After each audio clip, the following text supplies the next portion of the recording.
All right, so the second one. So five. I gave it a 5. Good book, Babel. Second book is Okay, 5. Okay, nice.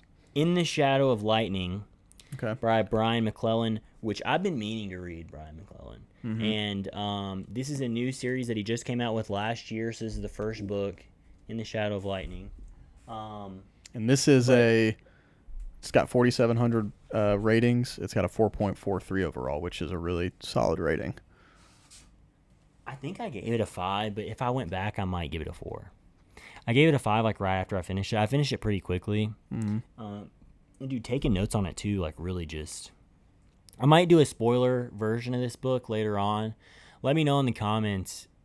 Basically, if one person comments, you should do a spoiler video. I'll probably do one because I took tons of notes on that one.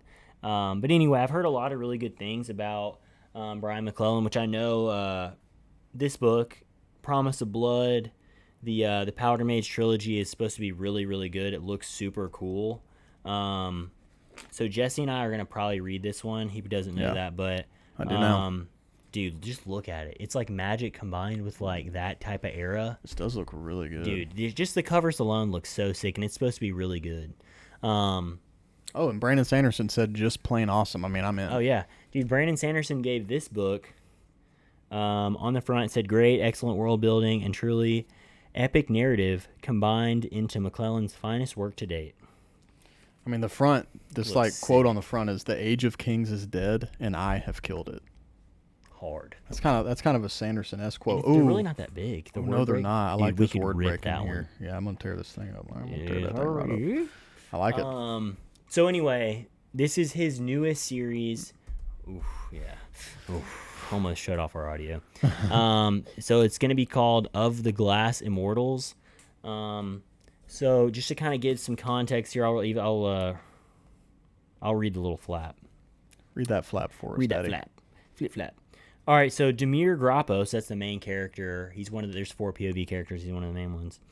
Is an outcast. He fled a life of wealth and power, abandoning a responsibility as a general and a governor and a son, destined to live out his days as a grifter, rootless and alone. But when his mother is brutally murdered, Demir must return from exile to claim a seat at the head of the family and uncover the truth that got her killed. The very power that keeps civilization turning, God Glass, is running out. Now Demir must find allies, old friends, rivals alike, confront the powerful guild families who are only interested in making the most out of the scraps that are left at the table, and uncover the invisible hand that threatens the Empire. War is coming, a war unlike any other, and Demir and his ragtag group of outcasts are the only thing that stands in the way at the end of life, and it's the world as we know it. I will say, this book, it was really good. The only bad thing I would say about it is it felt, and this is the kiss of death for me, dude, it felt slightly YA.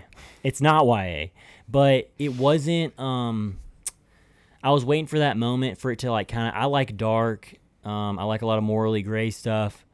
I mean, there's some twists in here, but as far as, a Joe Abercrombie or even R.F. Kuang, like, I mean, you don't ever read Babel or, The Poppy War and think, I should recommend this to a 13-year-old. Like, never, dude. They're just dark, like a lot of just adult themes, and high-level themes of like, this means more than just what's happening. This is just a purely fun fantasy story that is good, but as far as like the depth, it's just not one of those books. It is pretty cool though. I will say it's kind of almost got like a little, it's like all these warring faction families that run society. So it's almost kind of like a mob vibes where these heads of the family, and you got to respect the heads of the family. And it's got a pretty cool magic system too, with something called God Glass, which is just like these different types of glass that you can use to like either enhance your sight, enhance like your mental processing, like essentially like Adderall. Nice. Things Glass like Adderall. that. Yeah. There's one where it makes you like tougher, like more immune, like to like, or less immune to getting bruised. Just things like that, like light. That's the one I kind need. of I need that abilities. tough glass. That tough glass. But it's pretty cool. And so he actually is something called a glass dancer, which is not a spoiler. It's in the prologue, which means that he can control glass. So, and he's one of the few people. It's like a rare like trait where, I mean, obviously you can only imagine if you can control glass. He's like a glass. He's like a glass Nito.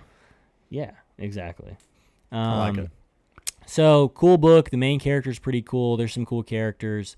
I think I gave it a 5 out of 5, but if I had to go back, I'd probably give it a 4 out of 5. Just Why is because that? it's just not. I just like dark stuff. Yeah. So I could see where people would give it a 5. It definitely ends. I mean, on an absolute cliffhanger. So if you're looking for some closure, this one's not it. I think the second book's coming out like early next year.